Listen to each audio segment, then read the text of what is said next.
will the moment come when I shall lay my armor by and dwell in peace at home. We'll work till Jesus comes with word. Till Jesus comes, we'll work till Jesus comes, and then we'll gather home. No friends will join on earth, I know, no peaceful sheltering down. This world's a wilderness of woe. This world is not my home.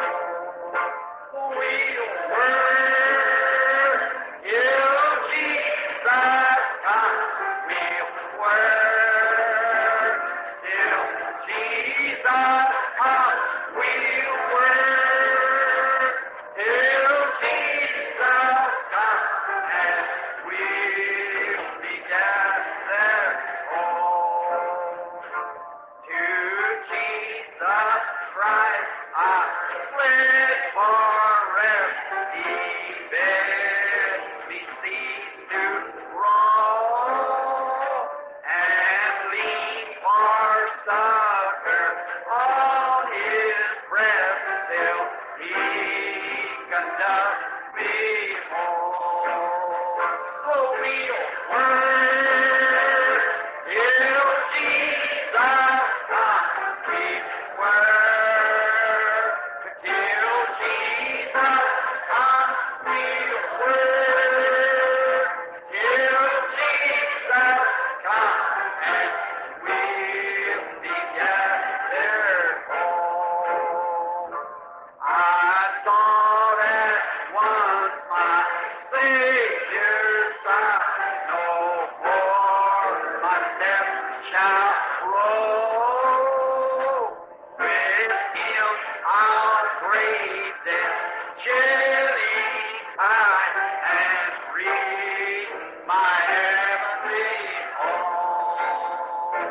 Oh, we'll work till Jesus comes. We'll work till Jesus comes. We'll work till Jesus comes, and we'll be gathered. Maintenant, numéro 227, Cueillant de belles gerbes. J'aime chanter ceci, parce que c'est un chant missionnaire, et ça me donne, en quelque sorte, du courage. Le numéro du cantique, c'est 227. Très bien, là, le cantique de la fin. Comment? Maintenant, que tout le monde participe en chantant là. Aimez-vous ces vieux chants? Dites Amen si vous les aimez. Merveilleux, très bien. Tous ensemble maintenant. To the heart that feels the way, we will gladly go today, gathering sheep, all beautiful sheep. From the early dawn to night, we will labor with our might, gathering sheep, all beautiful sheep. Gathering sheep, beautiful sheep, gathering sheep, beautiful sheep. Oh, praise the Lord, we're on our way to the land and the state. Gathering sheep, so beautiful sheep. On the mountain hill, our place, we will harvest in the grain. Gathering sheep, beautiful sheep. Yes, we'll labor far and near, never fall from ever near. Gathering sheep, oh beautiful sheep. Tout le monde maintenant. Allons. Gathering sheep, oh beautiful sheep. Gathering sheep, oh sheep, beautiful goat sheep. Praise the Lord, we're on our way to the land of innocence. Gathering sheep, Juste un instant. Maintenant, quand nous arriverons de nouveau à cette partie-là, gloire à Dieu, nous sommes en route vers le pays. Pointons vers le haut, vers le pays éternel. Cueillons des gerbes. Essayons le refrain maintenant. Allons. Praise the Lord, we're on our way to the land of endless day. Gathering sheep, beautiful sheep. Eh bien, maintenant, reprenons cela. Très bien. We will sing and we will break at our master's voice will make. Gathering sheep, oh beautiful sheep. As we go in foreign land, to and far our Lord commands. Gathering sheep, beautiful sheep. Gathering sheep, beautiful sheep. Gathering sheep, beautiful sheep. Oh, praise the Lord, we're on our way to the land of endless day. Gathering sheep, beautiful sheep. Let us stand now, if you will. Levons-nous maintenant, si vous le voulez bien. Ô Maître de la vie, nous te voyons dans le livre appelé la Bible, dans un tableau dramatique ce matin, car on pourrait penser que c'était un beau dimanche matin, quand tu étais assis sur la montagne, que tu avais rassemblé tes disciples autour de toi et que tu leur enseignais les béatitudes, les choses qu'ils devaient faire. Tu as dit, heureux les humbles de cœur, car ils hériteront la terre. Heureux les pauvres en esprit, car le royaume de Dieu est à eux. Heureux serez-vous lorsqu'on vous outragera, qu'on vous persécutera et qu'on dira faussement de vous toutes sortes de mal à cause de mon nom. Réjouissez-vous et soyez dans l'allégresse, parce que votre récompense sera grande dans les cieux. Voici comment tu nous as tous enseigné que nous devrions prier. Notre Père, qui es aux cieux, que ton nom soit sanctifié, que ton règne vienne, que ta volonté soit faite sur la terre comme au ciel. Donne-nous aujourd'hui notre pain quotidien. Pardonne-nous nos offenses, comme nous aussi nous pardonnons à ceux qui nous ont offensés. Ne nous induis pas en tentation, mais délivre-nous du malin, car c'est à toi qu'appartiennent, dans tous les siècles, le règne, la puissance et la gloire. Amen. Now the classes may take their places.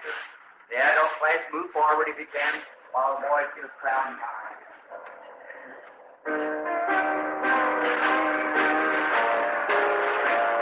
Maintenant, on peut se rendre dans les classes. La classe des adultes, avancez-vous si vous le pouvez, pendant que les frères nous jouent le nuage et le feu. Maintenant, il y a des sièges vides à l'avant, si certains d'entre vous sont complètement à l'arrière. Je sais que notre tabernacle n'est pas...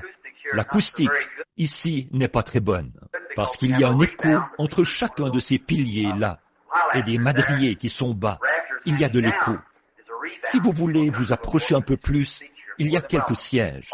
Soyez à l'aise de vous approcher, pendant que nous faisons ceci, si vous le désirez. Prenons maintenant Genèse, chapitre 22, et prenons aussi Romains, chapitre 4, pour un court message ce matin, avant le service de guérison, dans le cadre de notre enseignement de l'école du dimanche. Genèse 22. Quelqu'un a-t-il besoin d'une Bible? Avez-vous oublié la vôtre? Si oui, levez simplement la main, si vous en voulez une pour suivre l'étude. Nous en avons un certain nombre ici. Nous serions heureux d'avoir l'un des huissiers vous l'apporter directement, si vous en voulez une. J'ai vu des mains levées, frère Roy. Frère, voudriez-vous venir un instant et les distribuer là-bas, à l'arrière?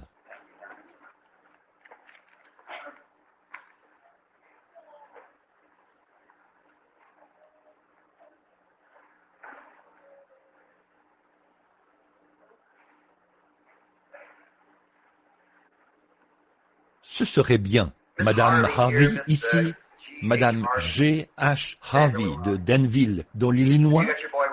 Avez-vous votre garçon avec vous? Très bien. Nous prierons pour lui dans quelques instants. Très bien. Madame Harvey. Très bien. Maintenant, nous allons parler un peu, ou avoir l'école du dimanche. C'est la coutume ici d'avoir notre leçon d'école du dimanche. Mais lorsque je suis chez moi ici, eh bien, d'habitude, il me laisse la place pour que je prenne l'école du dimanche, étant donné que je prie pour les malades. Et alors, notre pasteur apportera le message de ce matin, juste après cette partie du service. Et nous essayerons de lui donner la chair aussi vite que possible, vers 11 heures, si l'Éternel, qui est bon, le veut. Maintenant, il y a beaucoup de requêtes, et je prie pour vous tous constamment, et partout, et je veux que vous priez pour moi. J'ai quelque chose, la raison pour laquelle je suis à la maison si longtemps en ce moment, c'est parce que je cherche la voix divine de Dieu pour mes prochaines réunions, comme je lui ai promis que je le ferais. Maintenant, je ne cherche pas à presser le Seigneur de répondre, parce qu'il connaît toutes choses, mais je lui demande de me montrer une vision de ce que je dois faire, ou du prochain pas que je devrais faire. Et depuis que je suis revenu d'Afrique, il n'y a eu qu'une seule vision qui s'est produite, et c'était l'autre matin. Puis, elle était venue 2 ou 3 fois au cours de la journée. Et je crois qu'il est tout prêt maintenant. Les visions viennent généralement en groupe.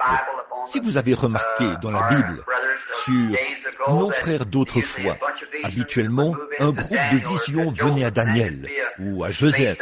Et ensuite, il y avait une période où il n'y en avait pas. Je me suis souvent demandé si je devais tenir mes réunions de la manière dont je le fais.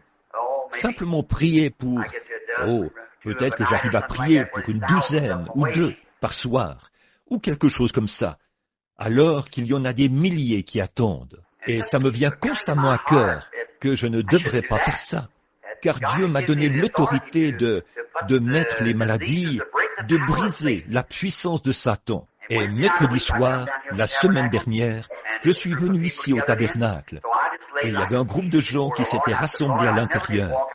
Alors, j'ai simplement placé, en quelque sorte, une toison devant le Seigneur.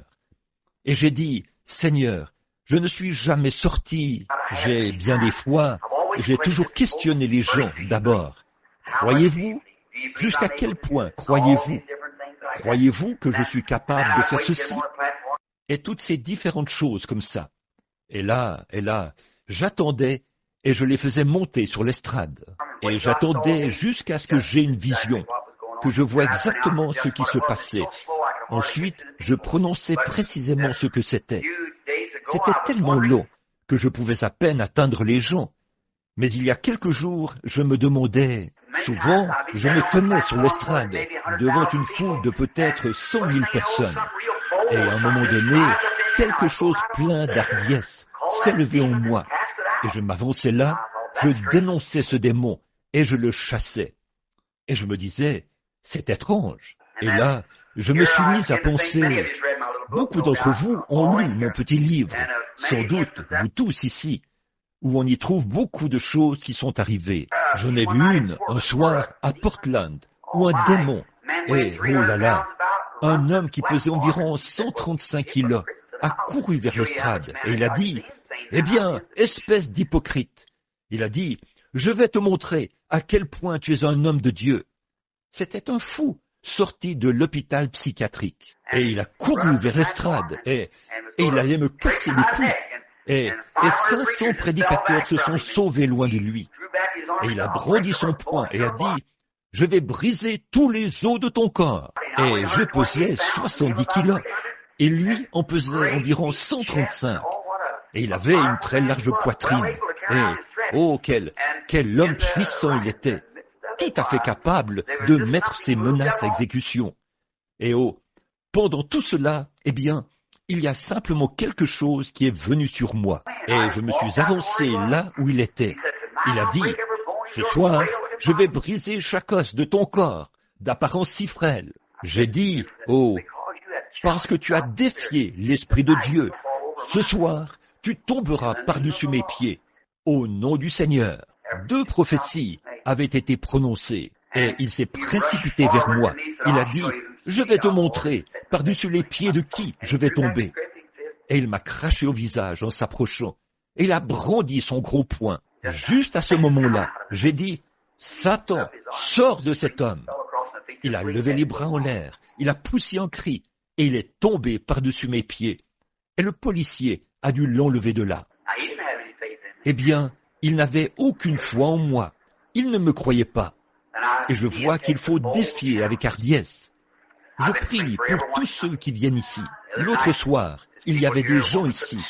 Une femme qui ne pouvait pas parler.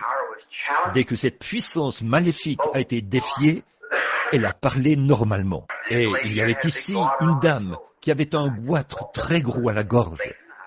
Je me suis approché d'elle et j'ai dit, « Satan, j'ai l'autorité de briser ta puissance. Il faut que tu la quittes. » J'ai dit, « Il est parti. » J'ai dit, « Croyez-vous cela ?» Elle a dit, « Oui. » J'ai dit, « Très bien, rentrez chez vous. Mettez une ficelle autour de votre cou. Mesurez-la et voyez combien elle mesure. Et tous les 3 jours, coupez le surplus du bout de ficelle et voyez combien il commencera à rétrécir. Le premier jour, le surplus était à peu près long comme ça. Le deuxième jour, à peu près comme ça. Et le troisième jour, à peu près comme ça, là où le goitre avait diminué. Vous voyez, c'est la même ficelle. Elle l'a apportée ici, sur l'estrade. Et alors, je commence à l'entendre venir. Et je demande simplement à Dieu, est-ce que c'est sa volonté divine? Et l'autre matin, j'ai une petite fille de 8, 10 mois, la petite Sarah. Et c'est une mignonne petite chérie. Je n'ai pas eu l'occasion de passer beaucoup de temps avec elle. Et je l'ai gâtée, je l'admets. Je la tiens dans mes bras tout le temps. Vous le feriez aussi, si vous n'aviez pas plus l'occasion de voir ce petit bout d'amour que moi j'ai l'occasion de la voir. Vous savez, seulement de temps en temps, quand je suis à la maison.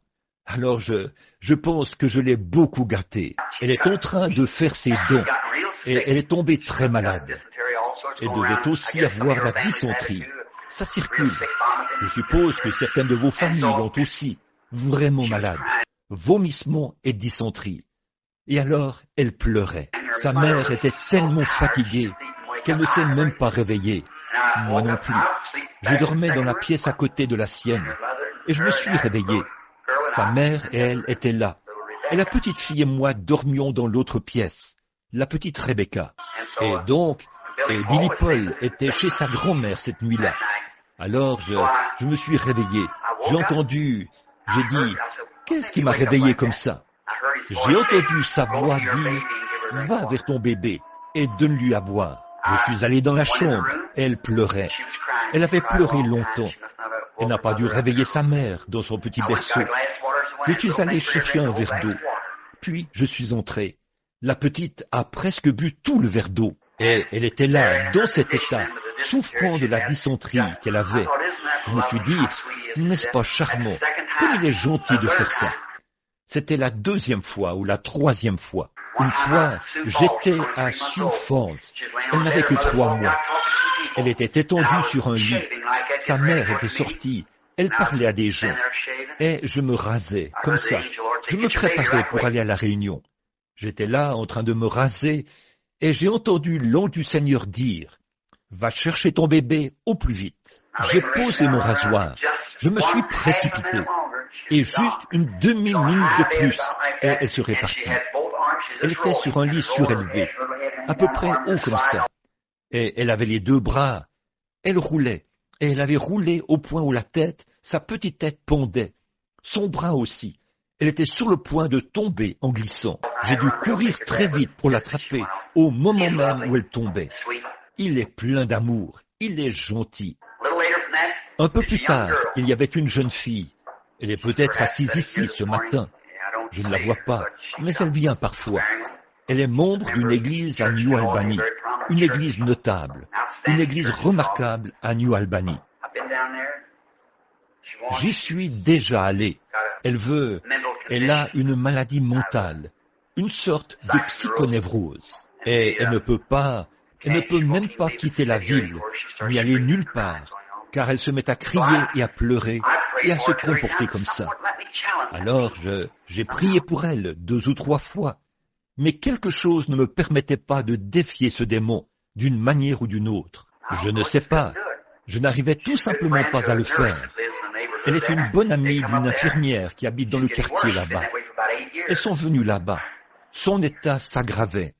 Elle était comme ça depuis environ 8 ans. Et alors, elle est venue l'autre jour et elle a dit, j'ai dit, sœur, tout ce que je sais, c'est qu'il y a une raison pourquoi cela arrive. Je ne sais pas ce que c'est. J'ai dit, si vous pouviez venir. Elle a dit, mon pasteur a prié pour moi. Et elle a dit, mon pasteur m'a envoyé ici. Il a dit, va voir frère Billy et vois ce qu'il dira. Bon, j'ai dit, eh bien, je ne sais pas, sœur. Et je dis, je suis exactement comme votre pasteur. J'ai dit, avez-vous confessé tous vos péchés? Tout. Elle est une enseignante de l'école du dimanche. Elle a une très bonne classe et elle fait du bon travail. Mais cela pesait sur elle. Eh bien, je ne savais pas quoi faire. Pour vous imaginer un peu comment je me sentais, je ne savais vraiment pas quoi faire. Nous l'avons emmenée dans la pièce. J'ai dit, très bien, venez. Quand les gens viennent, nous arrêtons tout. Je l'ai emmenée dans une pièce. Je me suis assis et je me suis mis à parler des généalogies et du commencement, de l'origine du temps et tout. Et je l'observais. C'était ce même matin. Dieu est toujours là, au moment crucial, vous savez. Et au bout d'un moment, j'ai regardé dehors. Une vision est apparue. J'ai vu une automobile qui roulait à toute allure. J'ai dit, votre état a quelque chose à voir avec une automobile. Elle a dit, non, je n'ai jamais eu d'accident. J'ai dit, restez simplement là, humblement. J'ai dit, je vous vois dans une voiture. Vous avez failli vous faire heurter par un train. Elle a sursauté. Elle a dit, oh, j'ai dit, oui, et vous n'êtes pas avec votre mari. Vous êtes avec un autre homme. Votre mari est à la guerre, outre-mer, à ce moment-là. J'ai commencé et j'ai continué à dévoiler tout ça. J'ai dit, les choses que vous avez faites, les choses immorales, vous lui en avez dit une partie, mais vous ne l'avez pas tout dit. Elle s'est mise à crier en se tenant le visage comme ça. J'ai dit, de plus, il n'y a pas longtemps, vous alliez vous faire opérer pour les amygdales, et vous aviez peur de recevoir l'anesthésique, parce que vous aviez peur de raconter tout cela sous les effets de l'anesthésique. Elle a crié et est tombée par terre. Elle a dit, c'est la vérité. J'ai dit, comment pourriez-vous jamais arriver à quelque chose avec cela qui pèse sur vous? Elle a dit, j'ai demandé à Dieu de me pardonner. J'ai dit, vous n'avez jamais péché contre Dieu. Vous avez péché contre votre mari et contre vos vœux.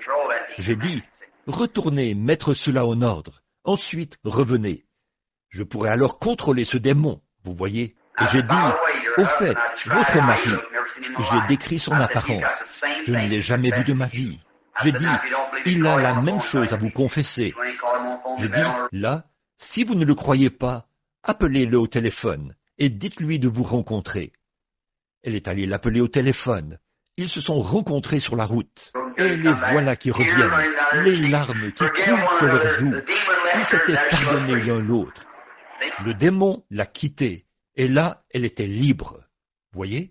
Bon, j'aurais pu crier et hurler après ce démon, et le chasser et tout le reste. Et il ne serait jamais parti tant que cela n'avait pas été corrigé.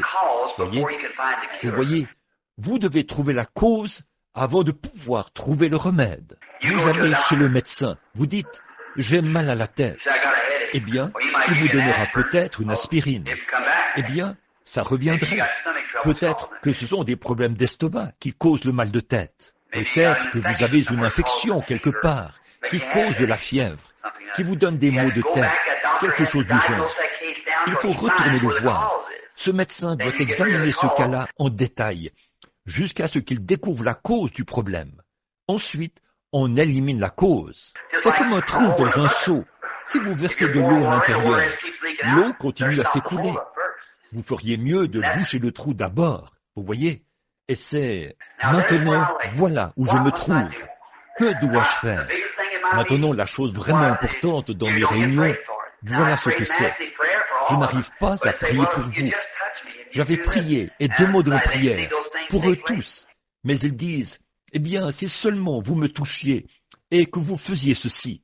Et il voit ces choses se produire. Et c'est vrai, la Bible dit, ils imposent les mots malades, et ceux-ci sont guéris. Alors, quand vous commencez à faire cela, j'ai essayé de le faire passer les gens rapidement dans la ligne. Je leur imposais les mains. Mais si leur vie n'est pas passée au peigne fin par le Saint-Esprit, pour voir s'il y a quelque chose là, ils n'ont pas l'impression qu'on a prié pour eux. Voici mon secrétaire qui est assis ici. Il sait ces choses. Il reçoit les lettres. N'est-ce pas vrai? Les gens pensent qu'on n'a pas prié. Là, je suis confronté à quelque chose. Et je crois que si je pouvais peut-être prêcher, et je ne suis pas vraiment un prédicateur, mais si je pouvais amener les gens à voir qu'ils doivent absolument être honnêtes avec Dieu, alors je crois que j'aurai l'autorité par Jésus-Christ de briser la puissance de n'importe quel démon. Quand Pierre et Jean sont passés par la porte appelée la Belle, ils n'ont jamais demandé à l'homme s'il était un croyant, ni ce qu'il était, ni quoi que ce soit à ce sujet. Pierre a dit, « Je n'ai ni argent ni or, mais ce que j'ai, je te le donnerai. » Il a dit, « Au nom de Jésus-Christ de Nazareth, lève-toi et marche. » Il l'a relevé et l'a tenu là jusqu'à ce que les os de ses chevilles prennent de la force. Et le voilà parti en marchant. Maintenant, il y a quelque chose là-dedans que j'étudie. Et je veux que vous priez pour moi. Très bien. Le ferez-vous? Priez, tout simplement? Très bien. Que Dieu vous bénisse. Prenez Genèse 22 maintenant. Je vais en lire un passage pour la leçon avant le service de prière. Très bien. Nous allons commencer vers... Parlons-en un peu. Je vais vous dire ce que nous allons faire. Je veux que vous preniez aussi Romains 4. Je vais apporter un petit enseignement sur la foi. C'est ce dont nous avons tous besoin. Beaucoup de foi, n'est-ce pas? La foi n'est pas seulement une démonstration. C'est la ferme assurance. La foi elle-même est une ferme assurance et une démonstration des choses qui ne sont pas perçues par les sens du corps. Et j'ai pensé qu'en enseignant ceci, peut-être que ça stimulerait votre foi, voyez, et l'amènerait à un niveau où Dieu pourra entrer en vous et vous bénir. Maintenant, commençons à lire vers le verset 8 du chapitre 22. Il s'agit d'Abraham. Il s'est d'abord appelé Abraham, et ensuite il a reçu son nom de sacrificateur, ou son nom de père, c'est-à-dire qu'il était Abraham, ce qui signifie le père de nations. Maintenant, écoutez. Abraham prit le bois de l'Holocauste et le chargea sur son fils Isaac, et porta dans sa main le feu et le couteau, et ils marchèrent tous deux ensemble. Quelle scène dramatique ici! Il y a bien longtemps, 1872 ans avant la venue du Seigneur. Dieu préfigurait quelque chose là. Il parlait, il se préparait à faire une parabole. Et lui, Abraham, était un vieillard de 90 ans. Et Sarah, ou Abraham en avait 100 et Sarah en avait 90. C'est-à-dire environ 40 ans après la ménopause. Donc la vie en elle était morte. Et la vie en Abraham était morte. C'était un vieil homme à cet âge-là. Et Dieu lui est apparu quand il avait 99 ans. Et il a dit, Abraham, marche devant ma face et sois intègre. Réfléchissez-y à l'âge de 100 ans. Et il lui a dit ce qui allait arriver. Il a dit, toutes les nations seront bénies en toi, parce que je vais te donner un fils par Sarah. Maintenant, pensez-y, 100 ans. Et la Bible dit qu'Abraham, vous savez, qu'il a offert son sacrifice. Et on a gardé les oiseaux à l'écart, jusqu'à ce que le soleil se couche, et comment les ténèbres sont venues, et que l'Esprit de Dieu est descendu et lui a parlé. Et Abraham a cru Dieu. Maintenant, je veux traiter de ce sujet. Croire Dieu ou le prendre au mot. Or, Abraham n'avait pas de grande nuée de témoins comme celle que nous avons aujourd'hui, car Abraham lui-même était un Chaldéen, bien que père des Juifs, mais il était un Chaldéen de la vie d'Our, et il a été appelé à sortir du milieu de son peuple pour marcher dans un pays étranger. Comme c'est beau, ce type de la marche chrétienne d'aujourd'hui. Nous devons sortir du milieu de nos compagnons du monde pour marcher dans un pays étranger ou étranger au premier pays où nous avons marché. Et aujourd'hui, pour nous, ce pays, c'est de marcher à la manière chrétienne, de marcher avec Christ, de nous séparer des choses du monde. Il l'a fait par la foi, et il a séjourné dans un pays étranger, sans même savoir où il allait. Tout ce que Dieu a dit, c'était « Sors, Abraham, et va dans un pays ». Elle cherchait une cité dont l'architecte et le constructeur étaient Dieu. Or, si nous nous référions à la vie naturelle, je dirais qu'on appellerait cela l'instinct. C'est comme ça que, naturellement, vous l'appelleriez. Mais nous appelons ça la conduite du Saint-Esprit. Dieu l'a appelé à sortir du milieu de son peuple, de son pays, de sa propre patrie, de son peuple. Et il habitait dans des pays étrangers, professant qu'il était un pèlerin et un étranger. Il cherchait une cité. Il était en quête d'une cité. Oh là là, comme cela se transmet toujours à ses enfants, cette prédisposition à chercher une cité dont l'architecte et le constructeur est Dieu. Et Dieu l'a béni. Et alors, quand il était vraiment vieux, il a dit, « Maintenant, Abraham, tu as marché devant ma face, tu as été intègre. » Et là, Dieu allait le bénir et le multiplier. Maintenant, si nous regardons au côté naturel, eh bien, c'était impossible pour lui d'avoir cet enfant par Sarah. Eh bien, toute possibilité de reproduction de la vie a disparu. Sarah a 90 ans, Abraham 100. Eh bien, si vous disiez ça à un médecin aujourd'hui, étant un homme de 100 ans, avec sa femme de 90 ans, que vous alliez avoir un enfant, eh bien, savez-vous ce qu'il ferait? Il vous enfermerait quelque part, dans une salle pour les psychopathes, en disant, eh bien, le vieil homme et la vieille dame sont un peu dérangés ici quelque part. Mais vous ne regardez pas aux circonstances, vous regardez à la promesse. Voyez, si vous regardez à... Eh bien, c'est peut-être la même chose pour la dame ici, dans le fauteuil roulant, ou pour certains d'entre vous là, qui ont un cancer. Le médecin dit, vous ne pouvez pas vous rétablir. Là, si vous croyez cela, alors vous ne pouvez pas vous rétablir. Mais vous devez regarder à une promesse divine. Un vieil homme était appelé chez lui. Il a dit, « Frère, venez prier pour mon bébé. Il a la diphtérie noire. » Et cela atteint le cœur. Et le cardiogramme montre que les battements du cœur ont diminué drastiquement et que le cœur est fini. Eh bien, il ne voulait pas nous laisser entrer pour prier pour le bébé. Mais quand il est entré là, eh bien, oh, l'interne, le médecin, non monsieur, vous ne pouvez pas le faire. Vous avez vous-même des enfants, vous ne pouvez pas le faire. Mais croyons Dieu quand même. Et insistant, l'homme était catholique. J'ai dit, bon, eh bien, si le patient se mourait et qu'un prêtre était ici pour lui donner les derniers sacrements, le laisseriez-vous entrer? Oh, il n'a pas d'enfant. Et là, ce n'est pas la question. Ceci est tout aussi sacré que les derniers sacrements, voyez, de l'Église. D'accord, je suis finalement entré et je me suis agenouillé à côté du bébé et je fais une simple petite prière.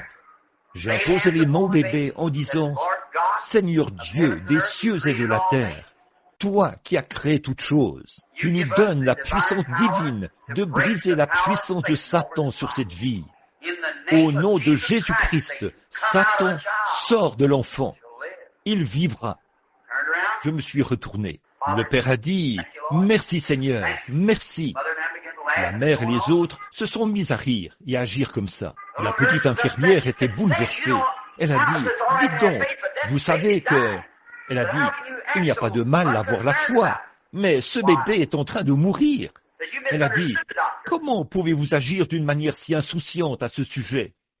Eh bien, a-t-elle dit, « Vous avez mal compris le médecin. » Elle a dit, « Le médecin a dit que le bébé se mourrait.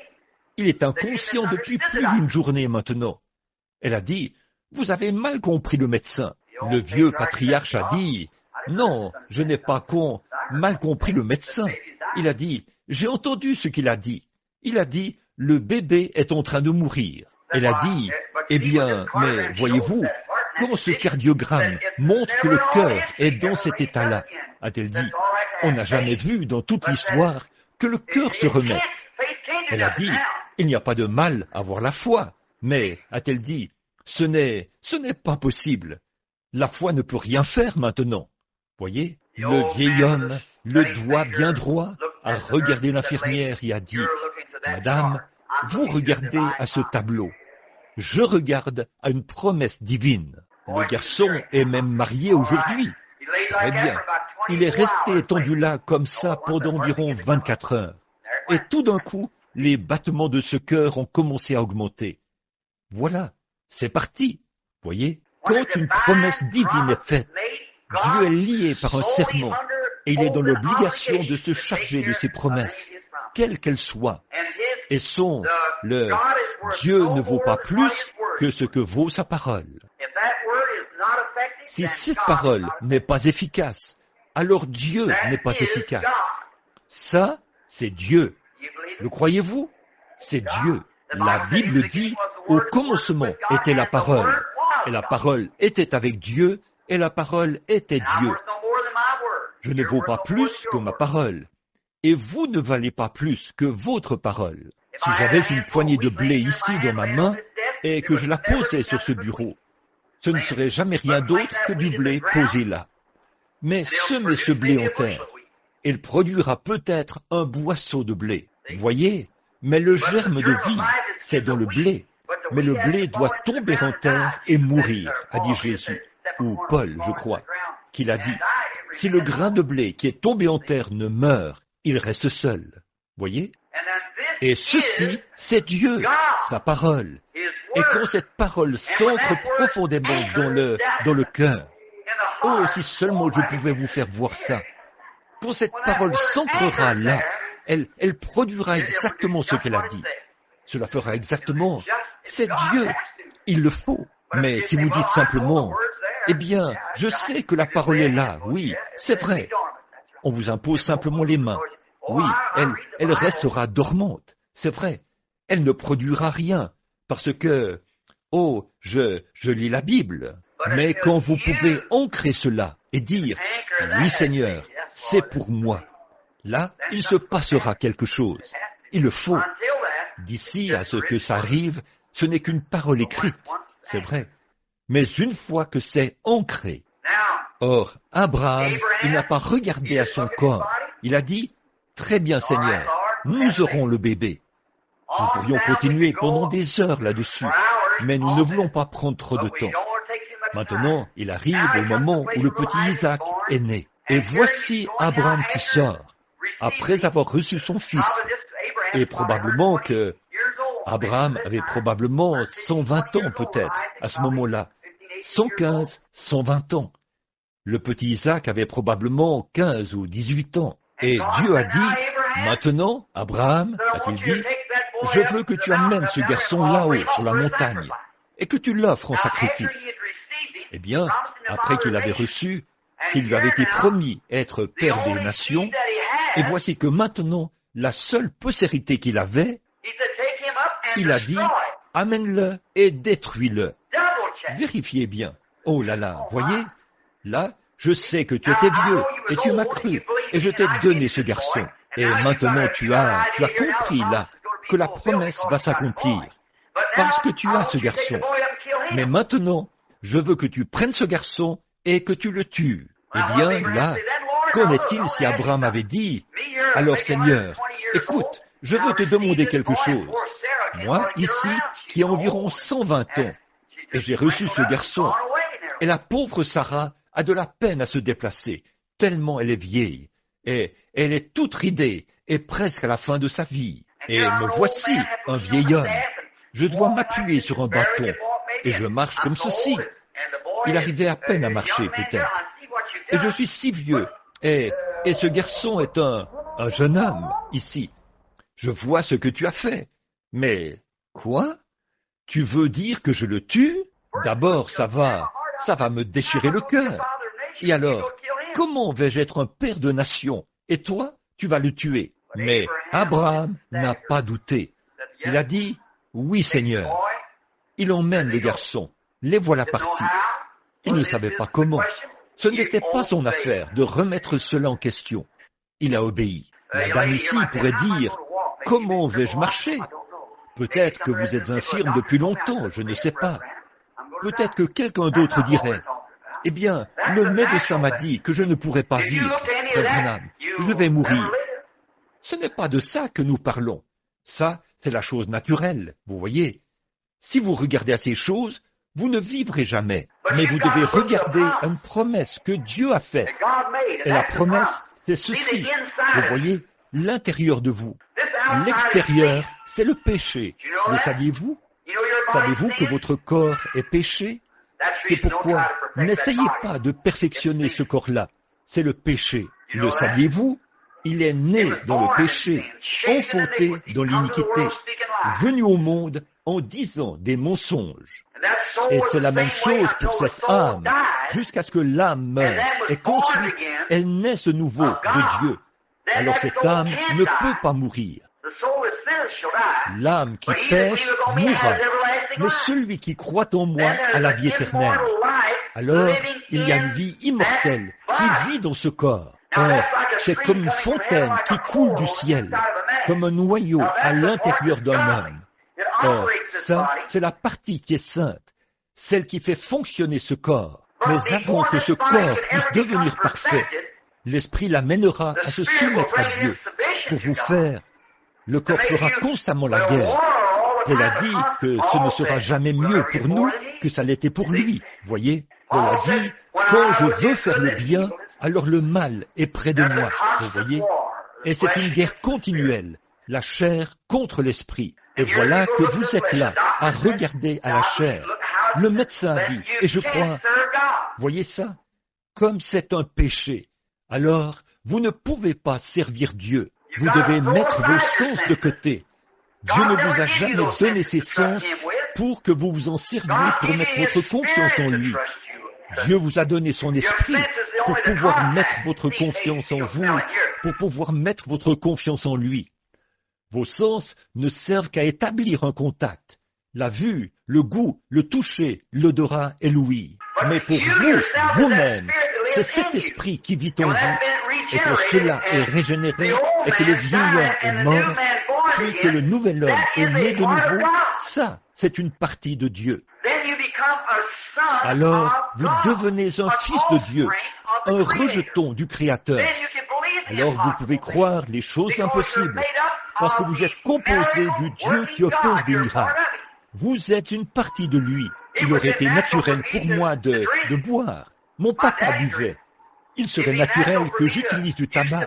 Mon père l'a fait. Ma génération derrière moi l'a fait. Certains ont dit, pourquoi n'as-tu jamais fumé ni bu? Eh bien, quand je n'étais qu'un jeune homme, avant de commencer à faire cela, le Saint-Esprit est descendu. Il a dit, ne le fais pas. Voilà la conversion, voyez-vous, au commencement. Et même bien avant ça, le matin où je suis né, quand l'ange de Dieu s'est tenu au-dessus de l'endroit où j'étais, cette semence, pendant qu'elle était en terre, a été changée d'un gratteron. Ne voyez-vous pas ce que je veux dire? Vous saisissez ce que je veux dire? Alors là, à l'intérieur, il y a un esprit, et c'est de là que vient votre vie immortelle. Alors, un homme qui est né de l'Esprit de Dieu ne pratique pas le péché. Alors, c'est là que vous voyez correctement l'Écriture. Si l'adorateur, étant une fois purifié, n'a plus aucun désir du péché, ou plus aucune conscience de cela. Dans l'Ancien Testament, l'adorateur entrait et offrait son sacrifice, puis repartait avec le même désir de péché. Mais là, voici, saisissez-le. Hébreu dit, quand l'adorateur, dans ce cas-ci, pose ses mains sur la tête du Fils de Dieu et que ses péchés sont lavés par la puissance sanctifiante de Dieu, il n'y a plus aucun désir en lui du péché. Oh, c'est là que se trouve la vie.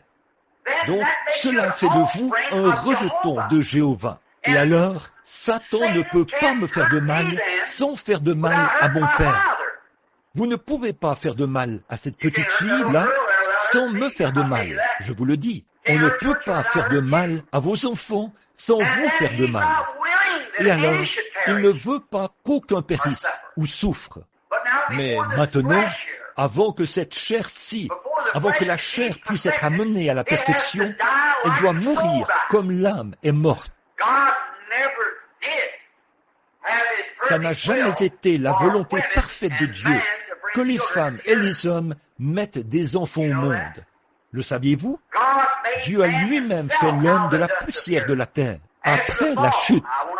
Bon, je ne vais pas argumenter là-dessus, parce que vous savez que j'ai des opinions très bizarres là-dessus.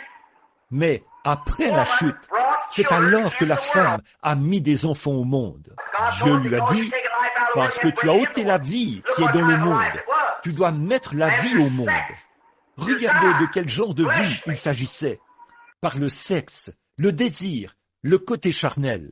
Mais alors, quand ce corps mourra et retournera à la terre, la poussière de la terre, Dieu en retirera l'esprit immortel pour l'amener dans le royaume de Dieu, ou vers son trône, le paradis. Puis, à la seconde venue de Jésus, ma mère, assise ici, et mon papa, qui est décédé, n'auront plus jamais besoin de donner à ceci un autre corps. Mais Dieu en façonnera un qui est parfait et immortel, et qui ne peut pas mourir. Maintenant, Abraham prend Isaac, et il se dirige vers la montagne. Maintenant, le verset 9.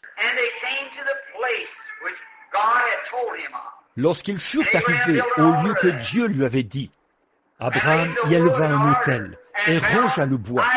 Il y a son fils Isaac et le mit sur l'autel, par-dessus le bois. Maintenant, juste avant qu'ils partent, je peux les voir partir. Il n'a pas dit à Sarah où ils allaient, parce qu'elle se serait mise à hurler. Je crois que c'est la foi d'Abraham qui a accompli le miracle dans le sein de Sarah, parce qu'elle en a douté. Elle a même ri quand cela a été déclaré. C'était la foi d'Abraham. Donc, c'est pour ça qu'il est dit, la prière de la foi sauvera le malade. La prière d'un individu, la prière fervente du juste a une grande efficace. Oh, si seulement vous saviez que dans votre main, Christ nous a donné l'autorité avec son nom en étant chrétien, l'arme la plus puissante que le monde ait jamais connue, la prière, ça change même tout. Elle changera la pensée de Dieu. Et effectivement, elle l'a fait.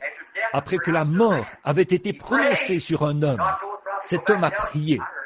Dieu a dit au prophète, retourne et dis-lui que je l'ai entendu. Vous voyez cela? La prière. Tenez bon. Billy Graham a été interrogé récemment. Aujourd'hui, Matson Bosley est là-bas pour apporter mon livre à Billy Graham lors d'un entretien. Et on veut que je le suive là-bas à Washington en ce moment, dans cette grande salle. Nous pouvons l'obtenir. Mais alors, est-ce la volonté du Père? Hier soir, ils nous ont transmis une demande pour venir à Hawaii, ou avant-hier soir, pour venir à Seattle. Ils ont une grande série de réunions là-bas. Et le capitaine Al-Farrar et tous les autres veulent que je vienne là-bas, que j'y aille. Ils ont une série de réunions d'évangile, ils la veulent. Mais est-ce la volonté du Père? C'est ça qu'il faut voir. On m'a appelé une salle gratuite à Baltimore qui peut accueillir 10 000 personnes. Je n'ai pas à débourser un sou pour ça. Il y a 500 ministres dont le nom était inscrit sur papier. J'ai ça à la maison en ce moment.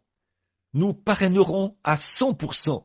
Nous sommes tous en prière, partout. Maintenant, Père, où veux-tu que j'aille? C'est la prochaine étape. Dis-le-moi maintenant et j'irai.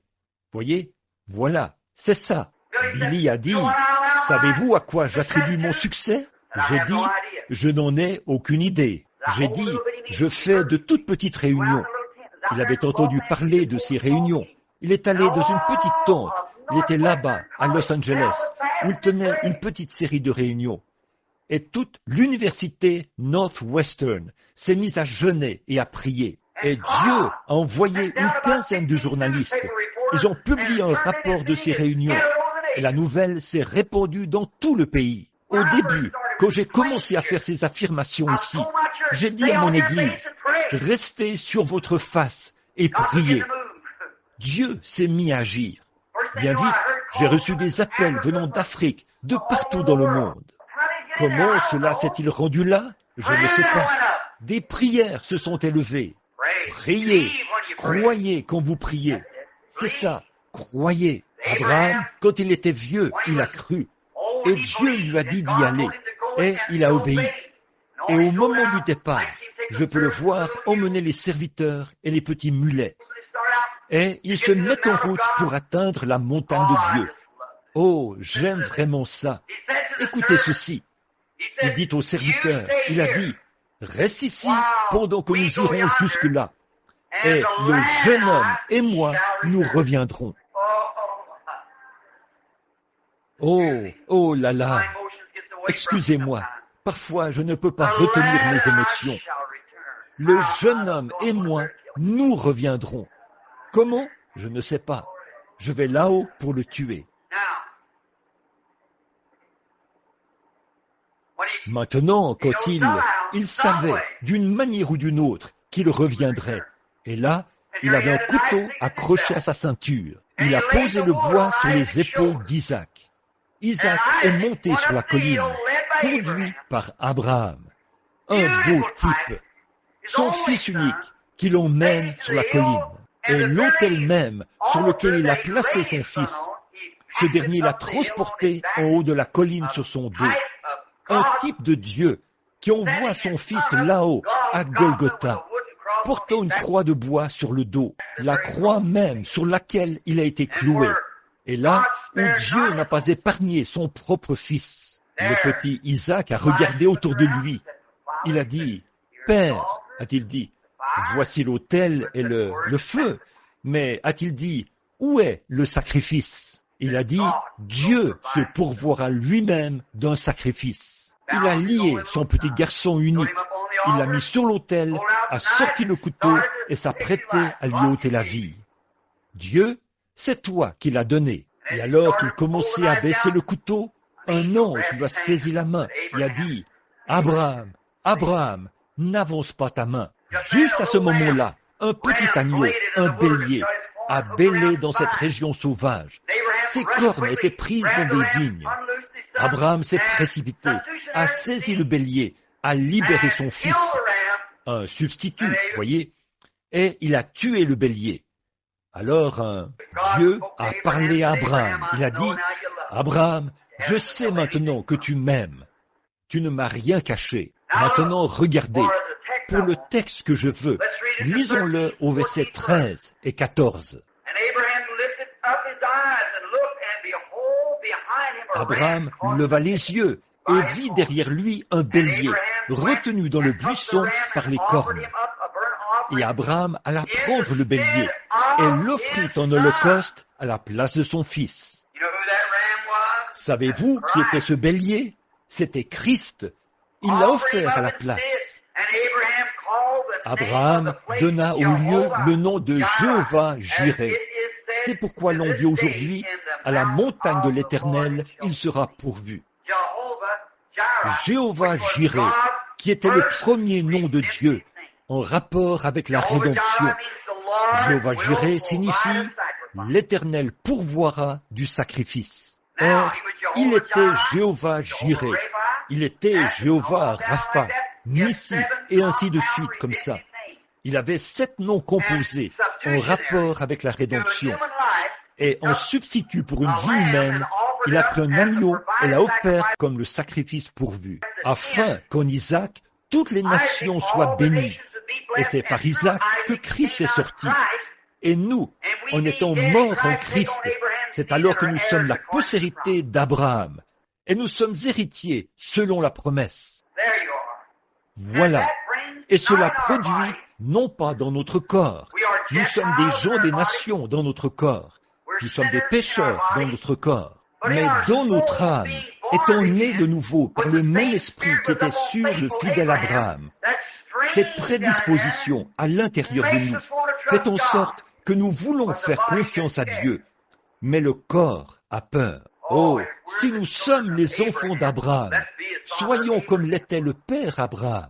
Maintenant, Jéhovah Jireh, l'Éternel pourvoira du sacrifice. Il a bel et bien pourvu du sacrifice. Maintenant, dans Romains, chapitre 4, commençons au verset 17. Selon qu'il est écrit, je t'ai établi père de plusieurs nations.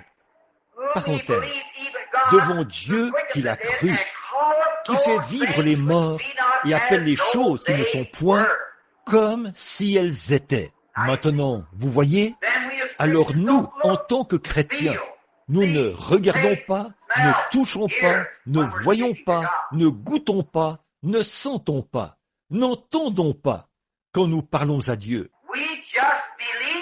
Nous croyons Dieu, c'est tout. Et cela a été imputé à justice à Abraham. Or, les sens sont des instruments mondains. Le croyez-vous? Maintenant, Dieu peut les contrôler, je l'admets. Mais ils ne nous sont pas donnés pour contacter notre Père Céleste, parce qu'il n'est pas dans une chair humaine. Dieu est un esprit, et nous le contactons par l'esprit, par la foi, en croyant. Maintenant, si nous disons que quand j'avais des cheveux, j'avais les cheveux ondulés, tout comme mon papa. Mon papa avait de petits yeux, profonds, bleus. Bien des gens disent, tu ressembles à ton père, ou tu ressembles à ta mère. Eh bien, j'ai beaucoup de choses qui ressemblent aux gens de ma famille. C'est mon vieux grand-père qui a construit ce tabernacle ici. Certains disent, oh, tu ressembles vraiment à ton grand-père. Tu ressembles à ton grand-père. Tu parles comme lui. Tu as la même nature que lui. Qu'est-ce que c'est? C'est une prédisposition qui a été transmise par cette génération que j'ai maintenant. Vous ressemblez à vos parents, ou vous avez quelque chose comme eux.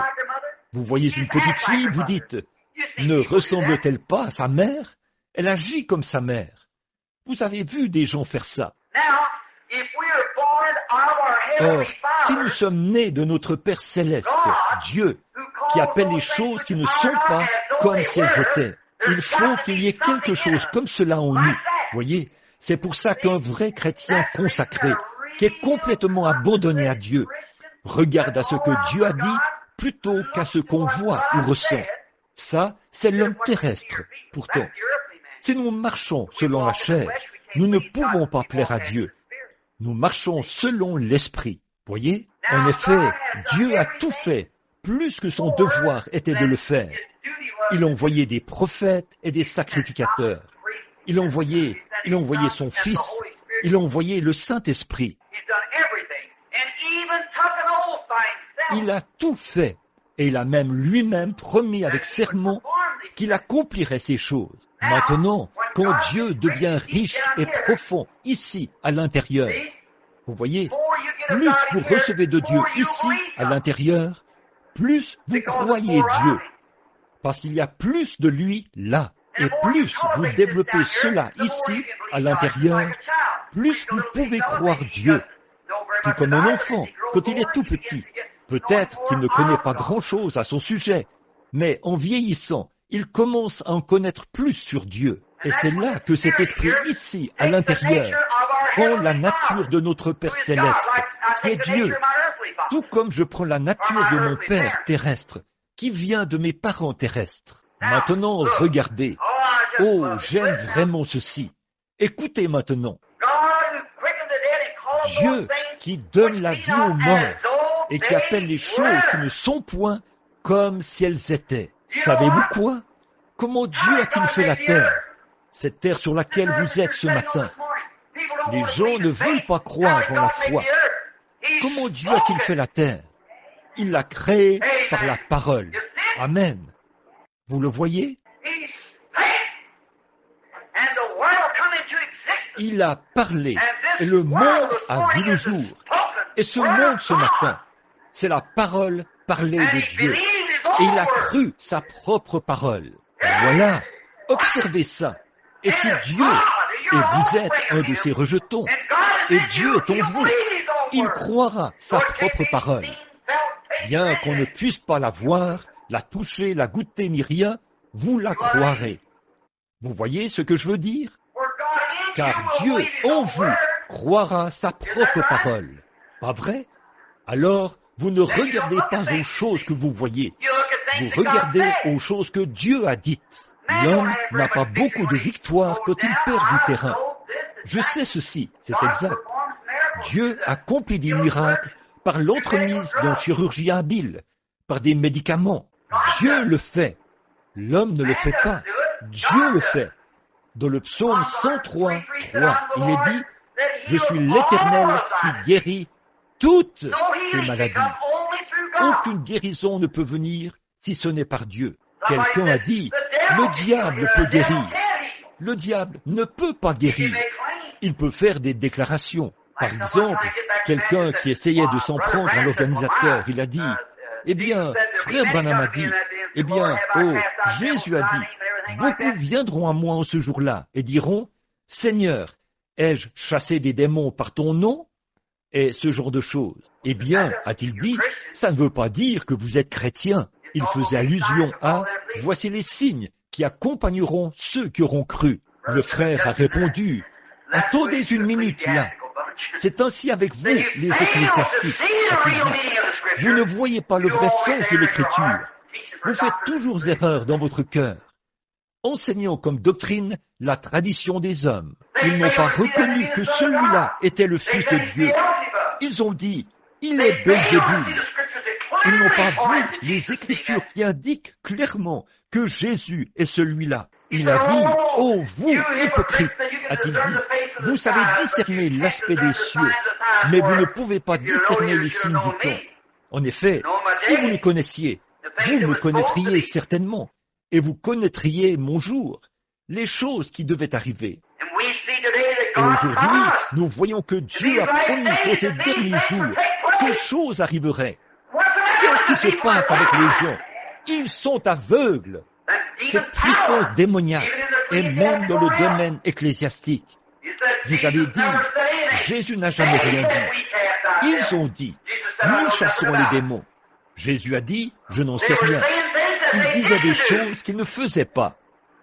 Oh, nous, quelqu'un a dit, une certaine église dénominationnelle, il a dit que prédicateur Branham en guérisse un et j'en guérirais une douzaine. J'ai dit, si j'en guérissais un, vous pourriez en guérir une douzaine. Il a dit, si vous aviez un don que vous prétendez avoir, comme ça, a-t-il dit, pourquoi n'allez-vous pas à l'hôpital dire, vous tous, les malades, levez-vous et sortez. Il a dit, ils devront tous vous obéir. J'ai dit, êtes-vous un prédicateur de l'évangile? Il a dit, oui monsieur. J'ai dit, allez là-bas, au débit d'alcool, et dites, vous êtes tous sauvés, sortez. Il a dit, je le pourrais, s'il me croyait. J'ai dit, moi aussi. Voilà la foi dans la parole. Voyez, vous ne pouviez sauver personne. Et prêcher l'évangile du salut ne fait pas de vous un sauveur divin. Pas plus que de prêcher la guérison divine ne fait de moi un guérisseur divin. Mais c'est la foi dans la parole parlée de Dieu. Et je sais ceci, certains d'entre nous ont plus de foi que les autres. Et ceux qui ont une foi abondante doivent prier pour les autres. Mais si vous ne menez pas une vie correcte, vous faites mieux de vous abstenir. Le diable se moquera de votre prière. Mais quand vous vivez correctement, que vous agissez correctement, que vous vous conduisez correctement, et que vous avez foi en Dieu, Satan tremblera à vos paroles, parce que Dieu a juré qu'il s'acquitterait de cette prière. C'est vrai. Bon, écoutez, Abraham est maintenant un vieil homme. Oh, je vais me dépêcher. Un vieil homme maintenant, très avancé en âge, 100 ans. Dieu lui avait déjà donné ce fils. C'était environ 16 ou 18 ans plus tard. Alors peut-être qu'il avait 118, 120 ans. Il a dit, maintenant, emmène-le là-haut, détruis-le. Et Abraham n'a point douté au sujet de la promesse. Écoutez ceci, il était comme Dieu. Il avait une partie de Dieu en lui, car il croyait. Écoutez le verset 18. Et qui, contre espérance, crut avec espérance. Il n'y avait même pas d'espérance pour cela. Pourtant, il crut avec espérance pour devenir père de plusieurs nations, selon ce qui était dit, ainsi sera ta semence. Maintenant, écoutez le verset 19. Soyez prêts, préparez-vous, observez. Et n'étant pas faible dans la foi, il n'eut pas égard à son propre corps, déjà amorti. Maintenant, si votre père, Abraham, dont vous êtes un enfant par Christ, n'a pas eu égard à son propre corps déjà amorti, qu'en est-il du vôtre, qui est vivant ce matin? Vous voyez ce que je veux dire? Et c'était avant que Christ vienne. C'était avant qu'une expiation soit faite. C'était avant que la grande nuée de témoins arrive sur la scène. Avant que le Saint-Esprit vienne. Abraham a cru Dieu. Sans faiblir dans la foi, il ne considéra point son corps. Ne considérez pas votre maladie. Considérez ce que Dieu a dit à ce sujet. Si j'avais considéré la mienne, quand les frères Maillot m'ont dit, tu es fini, j'aurais été fini. Mais je n'ai pas considéré mon corps. Je n'ai pas considéré ma maladie. Je n'ai pas considéré ce qu'ils ont dit. J'ai considéré ce que Dieu a dit. Mais quand j'étais aveugle, que je me promenais ici avec des lunettes, je ne pouvais même pas me faire couper les cheveux. Je levais mes lunettes chez le coiffeur et ma tête se mettait à trembler au point où je devais m'asseoir, le laisser couper les cheveux de quelqu'un d'autre pour un moment, puis je retournais m'asseoir dans le fauteuil du coiffeur et on essayait de couper les miens. Qu'en est-il si j'avais considéré ça? Mais je n'ai pas considéré l'aveuglement de mes yeux quand j'ai appris les choses de Dieu. Quand le médecin m'a dit, une bouchée de nourriture solide t'ôtera la vie. Quand je suis arrivé, ma mère est assise là comme témoin. Il me donnait de l'eau d'orge et du jus de pruneau filtré. C'est de cela que je me suis nourri pendant presque un an. Ils ont dit, eh bien, une bouchée de nourriture solide le tuerait. J'ai commencé à lire la Bible et j'ai trouvé Dieu dans mon âme. J'ai lu là où il est dit, tout ce que vous demanderez en priant, croyez que vous l'avez reçu. On n'a jamais prié une seule fois à notre table. Je me souviens que papa était assis là, dans le coin. J'ai dit, pouvons-nous prier? Maman a regardé là et s'est mise à pleurer. Et papa ne savait pas quoi faire. J'ai dit, Dieu! La Bible était posée sur la table.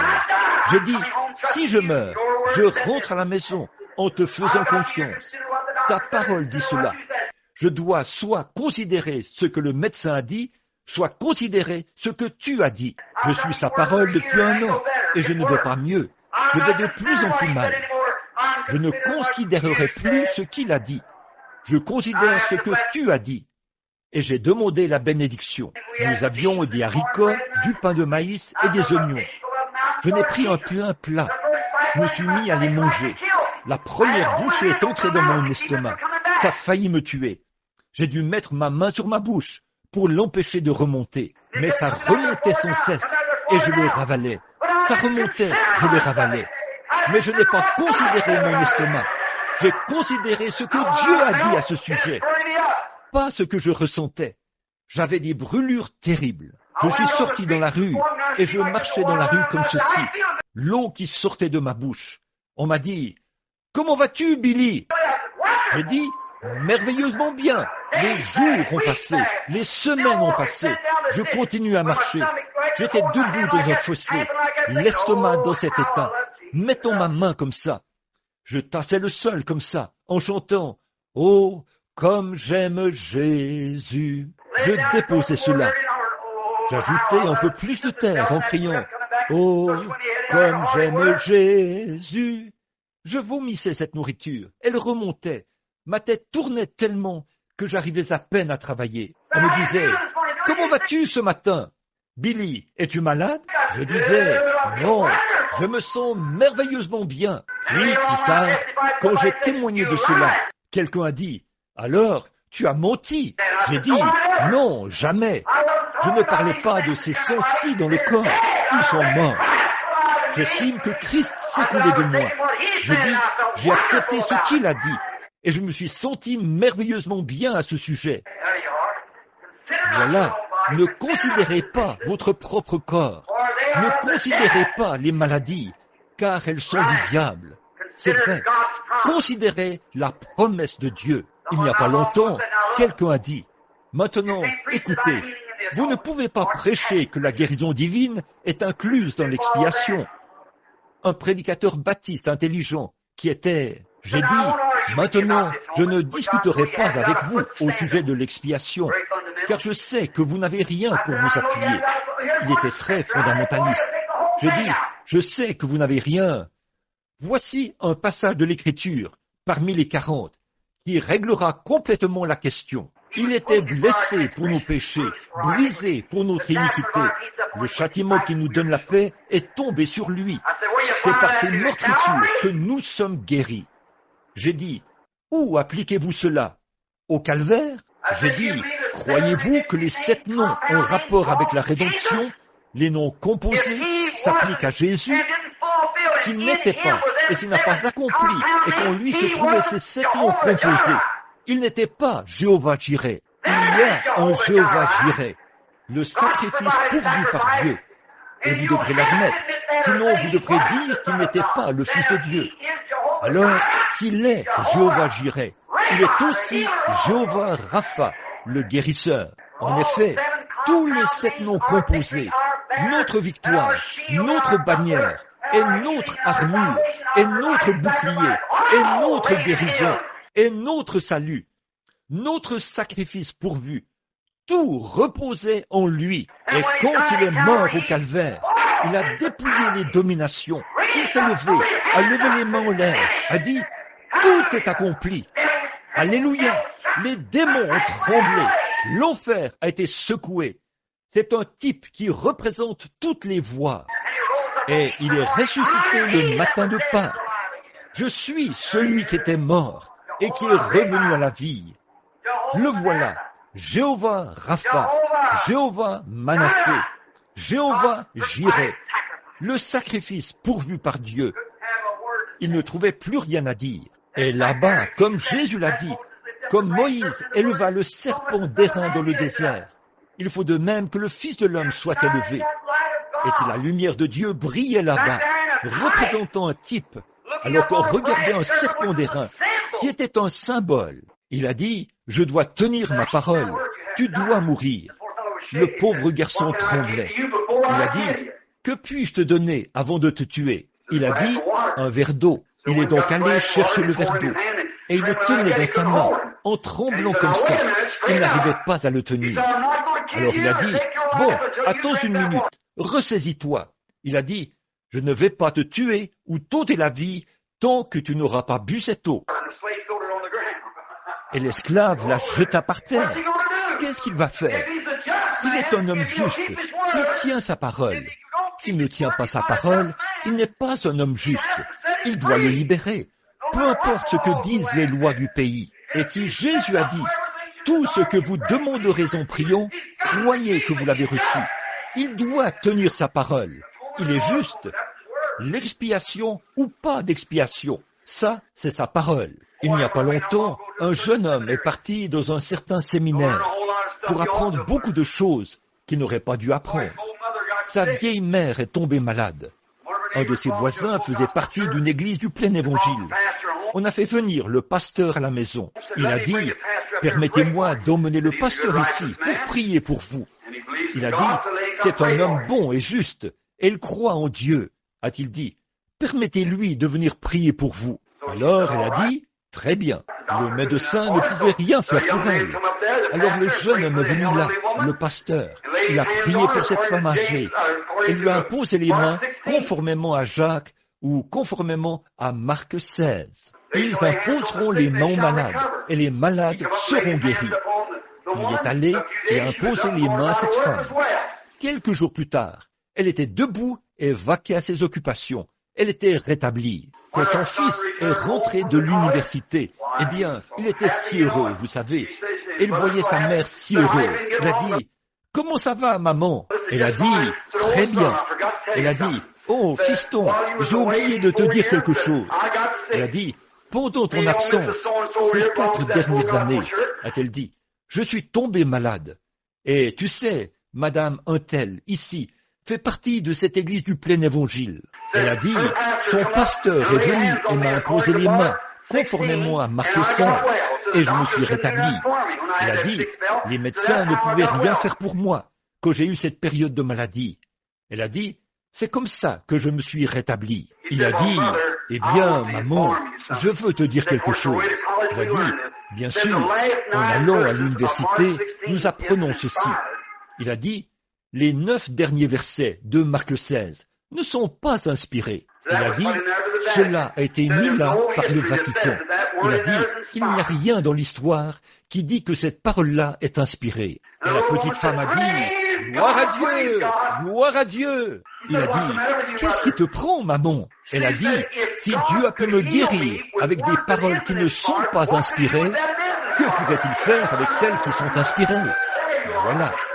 S'il pouvait faire cela avec des paroles non inspirées, que ferait-il avec celles qui sont inspirées? Alors qu'il y a 600 et quelques promesses qui s'appliquent à l'Église dans les derniers jours, que ces choses se produiront et que sa puissance reste la même.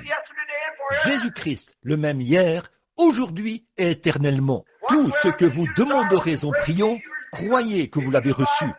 Si vous demeurez en moi et que ma parole demeure en vous, demandez ce que vous voudrez, et cela vous sera accordé. Vous ferez, vous aussi, les choses que je fais, de plus grandes, quand je m'en irai à mon Père. Voici, je suis avec vous tous les jours, jusqu'à la fin du monde. Là où 2 ou 3 sont assemblés en mon nom, et s'accordent pour demander une chose quelconque, elle leur sera accordée. N'y pensez plus, frères. C'est la volonté de Dieu de le faire.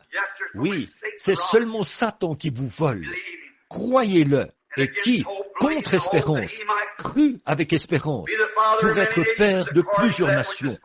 Selon ce qui était dit, ainsi sera ta semence. Et n'étant pas faible dans la foi, il n'eut pas égard à son propre corps, déjà amorti. Pas les circonstances, pas ce que quelqu'un d'autre a dit. Qu'en est-il si quelqu'un d'autre meurt, quand vous, vous êtes atteint de la même chose? Ne considérez pas cela. Vous voyez, âgé qu'il était d'environ 100 ans, ni l'état de mort du sein de Sarah. Elle était incluse dans cela. Dieu n'a jamais donné la promesse à Sarah. Il a donné la promesse à Abraham. Mais Sarah était incluse. Il a fait la promesse en Jésus-Christ. Et j'étais inclus en lui. Vous l'étiez aussi. Voyez? Et il ne forma point de doute sur la promesse de Dieu par incrédulité. Mais il fut fortifié dans la foi, donnant gloire à Dieu, et étant pleinement persuadé que ce qu'il a promis, il est aussi puissant pour l'accomplir.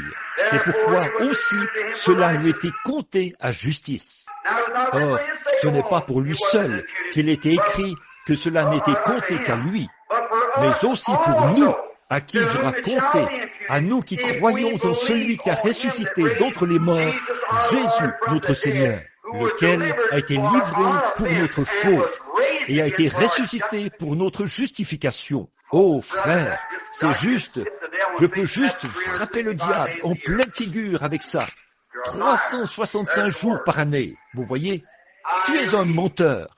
Voilà la parole. Je suis guéri. Si quelqu'un vient vous voir et vous impute une chose, si quelqu'un venait ici et vous donnait un remède ou quelque chose du genre, et que cela vous rétablisse, cela ne vous inspire pas.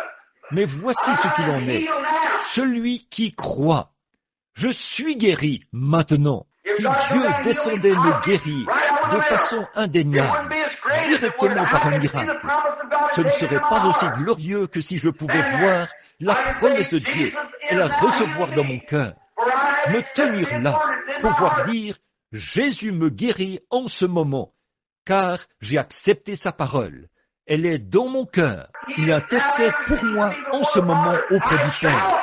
Je me rétablirai. Voilà ce que Dieu aime. Appuyez-vous fermement sur sa parole et dites, elle est vraie. Il me guérit en ce moment, tous les jours. C'était la femme qui avait le goitre. Je peux le voir. Je lui ai simplement donné quelque chose à faire. Alors, n'en voulait pas du tout. Mais elle était heureuse. Elle a dit, « Oh, regardez, regardez !» Et le lendemain, c'était à peu près long comme ça. Puis le lendemain, à peu près comme ça. Elle a rassemblé tout ça. Elle a dit, « Ça ne peut pas être faux. » Vous voyez, c'est ça. Quand Élie avait fermé les cieux pour qu'il ne pleuve pas pendant 3 ans, Élie a fait cela, qu'il ne pleuve pas pendant 3 ans et 6 mois.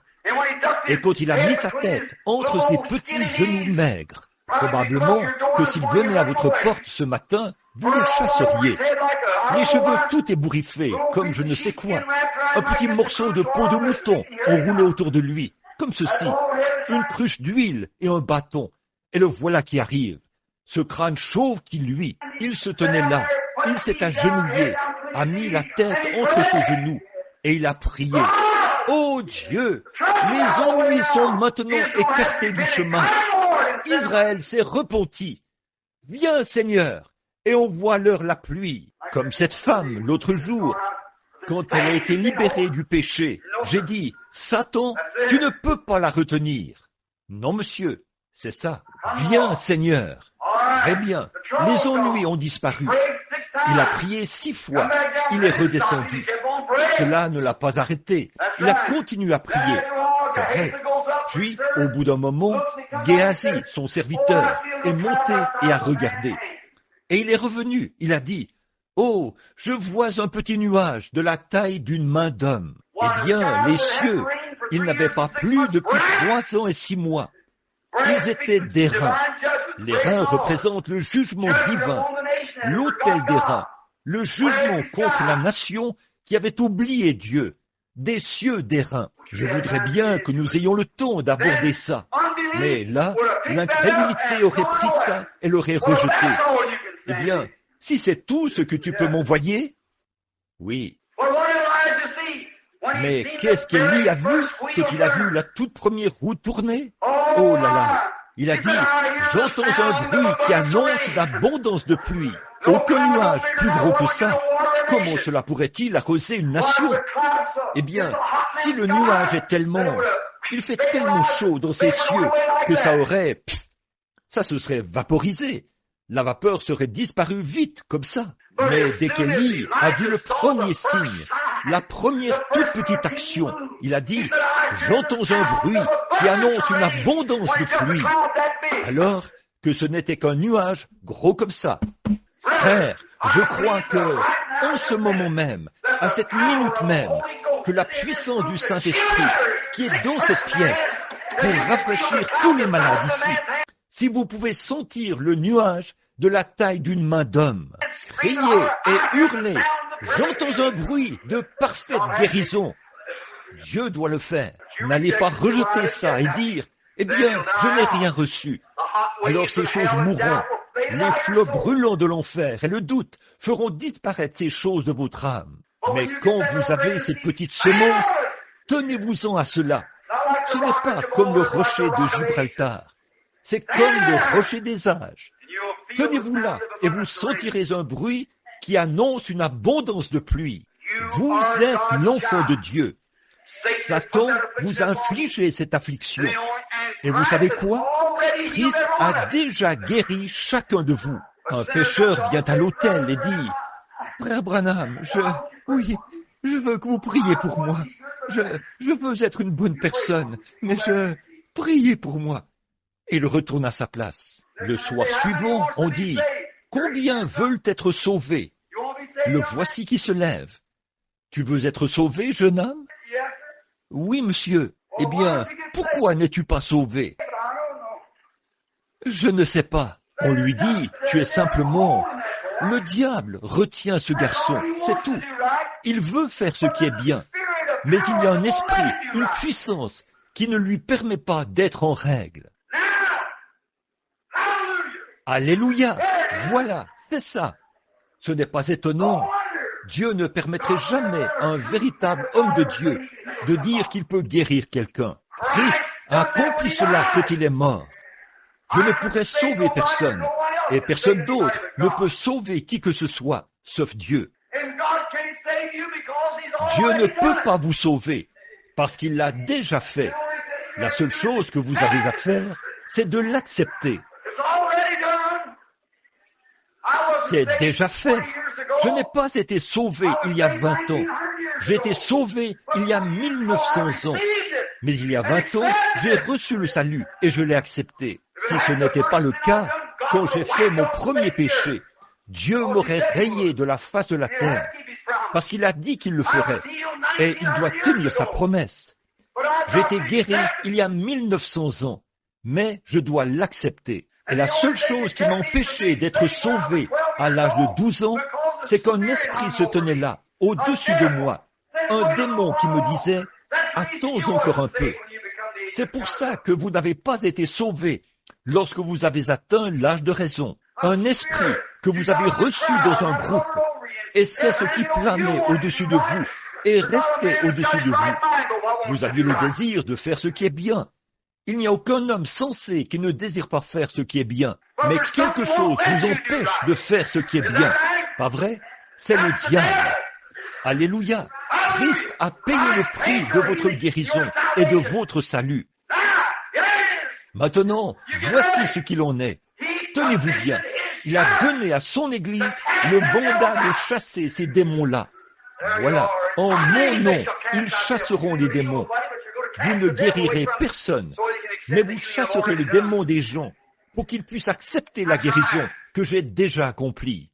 C'est vrai. Des prédicateurs se tiennent sur l'estrade et prêchent l'Évangile. Les démons sont mis en déroute. L'homme s'avance à l'autel, repris dans sa conscience. Il dit « Je veux être sauvé ». Il n'a jamais sauvé l'homme. Il a chassé le diable, c'est vrai, et l'homme a été sauvé. Il est venu et il a accepté son salut. C'est la même chose pour la guérison divine. Vous qui êtes malade ici ce matin, qui croyez cela, qui êtes nés de nouveau, et vous êtes des fils et des filles de Dieu, Christ vous a déjà guéri. La seule chose qui vous empêche d'être en bonne santé ce matin, c'est un esprit qui se tient là, au-dessus de vous, qui ne vous permet pas d'avancer pleinement dans la foi et de croire la promesse de Dieu, de croire qu'il l'a déjà accomplie. C'est vrai, ça, c'est ma commission. C'est ce que Dieu m'a donné. C'est ce qu'il a donné à chaque prédicateur de l'Évangile qui croira. La puissance et l'autorité pour briser cet esprit.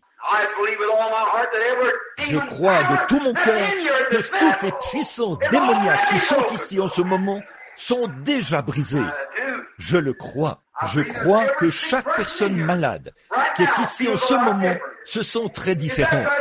Si c'est vrai, levez la main. Vous qui étiez malade. Vous voyez ça? Vous, qu'est-ce qui se passe? Ce démon vous a quitté. Il faut qu'il le fasse. La foi vient de ce qu'on entend, et ce qu'on entend vient de la parole. Jésus-Christ est mort pour vous. Vous pouvez être guéri maintenant même pour accomplir cette commission. Vous qui êtes malade ici ce matin, ou qui l'étiez, ou qui êtes venu ici dans cet état, pendant que cet esprit est sur vous, pendant que vous sentez l'Esprit de Dieu, on arrive à « Oh, je suis désolé, nous avons dépassé le temps prévu. » Vous tous qui êtes malades, qui étiez malades, quand vous êtes entrés ici, je veux que vous vous avanciez ici pour que je puisse accomplir ma commission. J'ai une obligation envers mon Seigneur, et les affirmations que j'ai faites, qu'un ange divin est apparu à ma naissance, qu'il m'a commissionné à l'âge de 12 ans, et m'a envoyé ici il y a quelques années, et il a dit ces choses, et ça, c'est incontestable dans le monde entier. Les démons et les infidèles, les sceptiques et les agnostiques et les modernistes et les communistes et tout le reste ont contesté cela en déclarant leur manière de voir ces choses. Certains d'entre eux ont dit du spiritisme. Certains d'entre eux ont dit c'est l'œuvre des démons. Et l'autre a dit c'est de la télépathie mentale. Et chaque fois qu'ils se sont élevés contre ces choses, le Dieu Tout-Puissant s'est tenu devant moi et a vaincu cela. C'est vrai. Présentez cela où vous voulez, dans le pays que vous voulez, dans chaque pays où je suis allé, chaque ville, ou presque. J'ai dû combattre cette chose-là. Ils disent, c'est de la télépathie mentale. Je disais, faites sortir tous ceux qui pensent que c'est de la télépathie mentale. Faites sortir tous ceux qui me connaissent d'une manière ou d'une autre. Amenez-moi le patient. Ils disent, c'est du spiritisme. Je dis, alors si moi, par le spiritisme, je gagne des âmes à Jésus-Christ et je vainc des démons, vous, que faites-vous avec ce que vous avez? Jugez-les par leurs fruits, a dit Jésus. C'est ainsi que vous les reconnaîtrez. Avez-vous déjà vu un spirit chasser des démons? Vous n'en verrez jamais. C'est vrai. J'ai dit, Jésus a dit, c'est à leurs fruits qu'ils les reconnaîtront.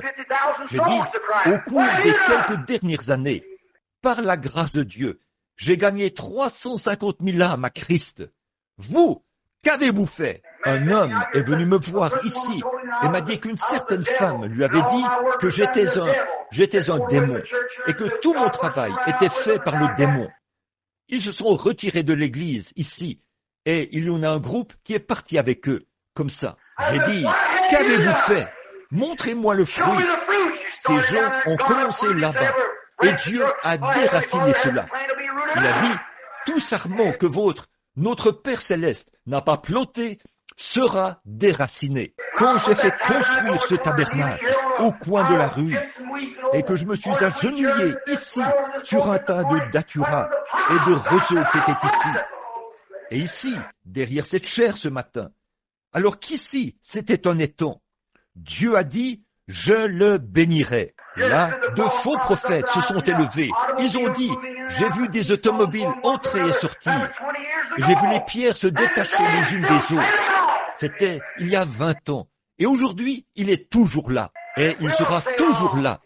Parce qu'il a été construit ici en priant avec larmes et beaucoup d'efforts. Et par la promesse de Dieu, il prévaudra. Sur cette pierre, je bâtirai mon église. Les portes du séjour des morts ne prévaudront point contre elle. Voilà. Oui, monsieur, ne prêtez pas attention à ce qu'ils disent. J'ai appris ma leçon quant à écouter des gens qui ne savent pas de quoi ils parlent. J'écoute une seule personne, c'est le Dieu Tout-Puissant.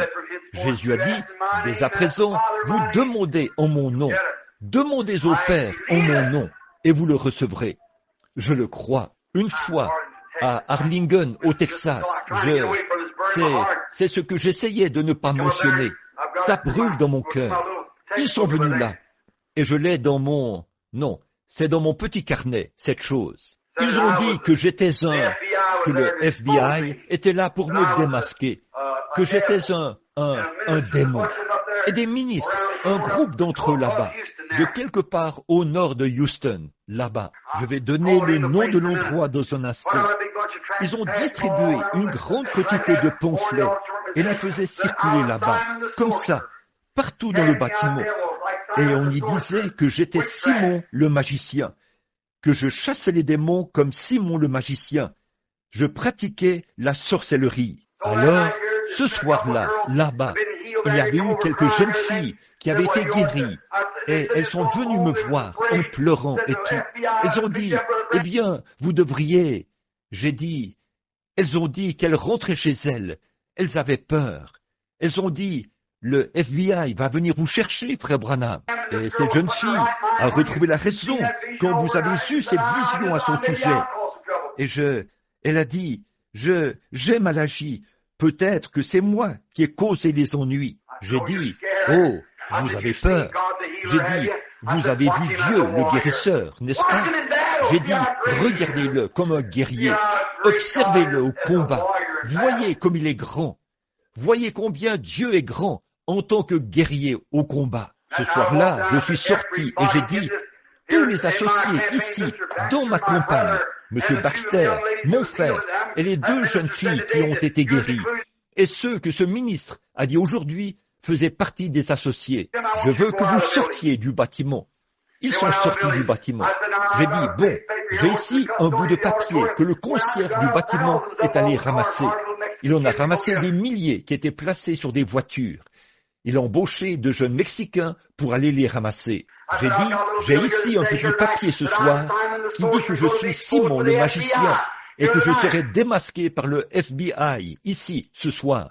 J'ai dit, très bien, FBI, Je suis sur l'estrade, au nom du Seigneur Jésus-Christ. Montez sur l'estrade maintenant et démasquez-moi. J'ai dit, si je fais quoi que ce soit en dehors de la Bible du Dieu Tout-Puissant, venez ici et démasquez-moi. J'ai dit, où êtes-vous? Des milliers de personnes étaient assises là et tout le monde pleurait. J'ai dit, j'attends le FBI. D'après votre pamphlet ici, vous alliez me démasquer ce soir. À ce moment-là, j'ai attendu quelques minutes. J'ai senti cet esprit quelque part, là. J'ai dit, ce n'était pas le FBI. Je ne suis pas un criminel. J'ai dit, chaque fois qu'un agent du FBI est venu à une de mes réunions, il a été sauvé. Leur chef a été sauvé lors d'une de mes réunions, le capitaine Al-Farrar. J'ai dit, personne du FBI ne fait une chose comme ça. J'ai dit, ce dont il s'agit, ce sont deux prédicateurs rétrogrades. J'ai regardé et suspendu là-bas. Il y avait une grande chose noire qui était suspendue au-dessus de l'auditoire. J'ai vu cela se déplacer en montant au deuxième balcon, comme ceci. J'ai dit, juste là, assis, l'un porte un complet blond, l'autre porte un complet gris. Et ils se sont penchés comme ça. J'ai dit, ne vous penchez pas. Je pensais que vous alliez me démasquer. Vous avez l'air de quelqu'un d'autre. J'ai dit, vous êtes deux prédicateurs rétrogrades. Vous n'avez rien à faire avec ça.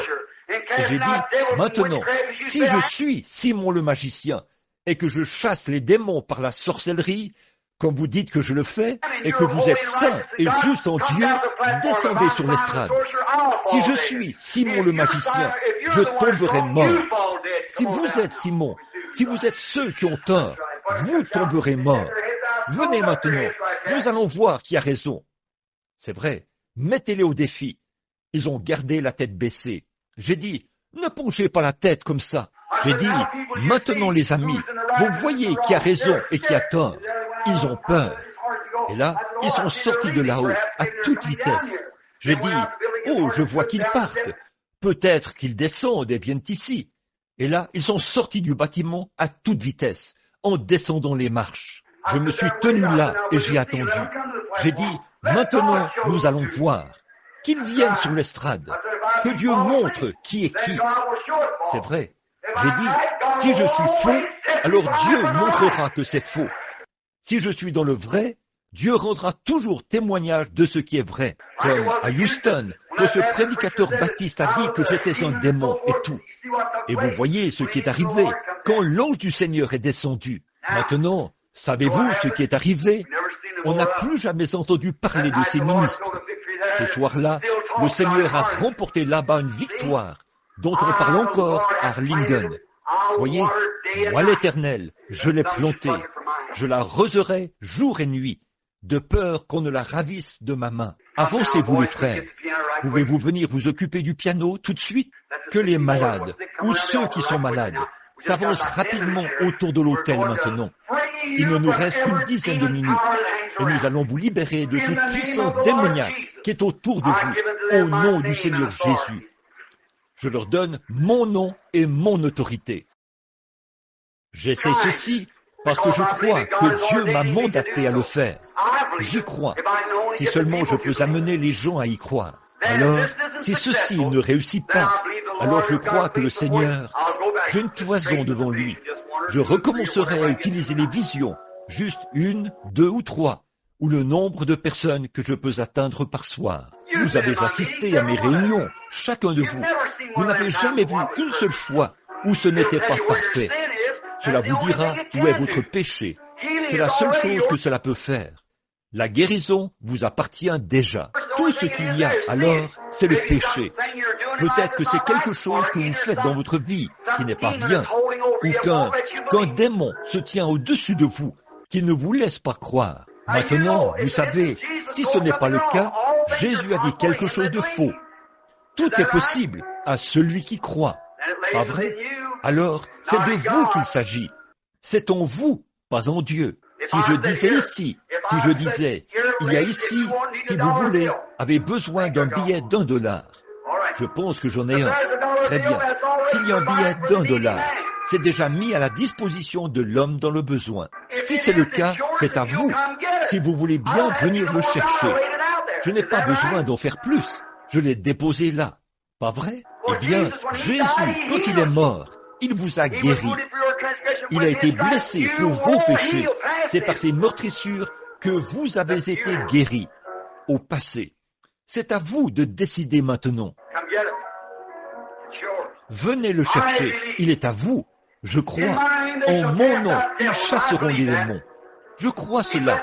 Il m'a permis de le faire avant et je crois qu'il va me permettre de le faire ce matin. Croyez-vous cela? Très bien. Que la rangée ici se déplace de ce côté-ci. Vous tous là-bas, pour que je puisse prier. Et quand je prierai et que je chasserai le mauvais esprit, alors les gens pourront retourner à leur place en longeant ce mur.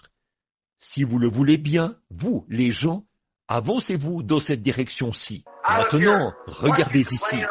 À quoi ça sert de prendre les choses à la légère et de croire à moitié? Où est cette dame qui était dans ce fauteuil roulant? Vous, madame, quoi? À quoi ça sert de rester assise là? Jésus-Christ vous a guéri. Certainement qu'il l'a fait. Je l'ai vu emmener une femme tout à l'heure. Je crois que c'est l'homme qui se tient là qui l'a emmenée. Peut-être que c'est sa femme. Elle est infirme ou quelque chose comme ça. Madame, vous n'avez pas besoin de rester dans cet état-là. Une dame a dit qu'elle avait une petite fille ici, un petit enfant, qu'il y avait quelque chose qui n'allait pas chez elle. Il y a toutes sortes de maladies et tout, des sourds, des muets et des aveugles, et quoi encore. Il n'y a aucune raison d'être comme ça. Courbons la tête. Je veux que vous croyiez. Oh Dieu, notre Père Céleste, je viens vers toi ce matin en tant que ton serviteur. Seigneur, j'ai prêché la parole. C'est ta parole, ce n'est pas la mienne. Et je sais que tu es ici pour guérir les gens et les rétablir. Je crois que tu le feras, Dieu bien-aimé. Et je te prie d'avoir miséricorde. Seigneur, nous sommes conscients que ces visions, la seule chose qu'elles peuvent faire, c'est de révéler les péchés des gens.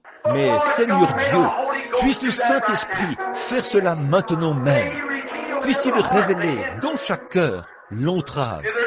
S'il y a un péché dans leur vie, alors puisse ce péché être pardonné maintenant même. Seigneur, je te prie par le nom de Jésus-Christ, et que ceux-ci, le groupe qui est ici aujourd'hui, soit comme ceux de l'autre soir, qu'il y ait une délivrance parfaite pour chacun d'eux. Puisse-t-il être guéri ce matin, revenir mercredi soir, heureux, en poussant des cris et en se réjouissant. Accorde-le, Père. Maintenant, par l'autorité de ta parole, je m'avance pour chasser les démons, pour accomplir ta parole, au nom de Jésus-Christ. Maintenant, Satan, je sais que tu retiens ces gens. Il y a cette chose sombre, lugubre, hideuse, suspendue au-dessus d'eux, qui dit, eh bien, je vais essayer, mais je veux te parler. Je me tiens à leur place, entre eux et Dieu ce matin. Je me tiens en tant que serviteur du Dieu Tout-Puissant.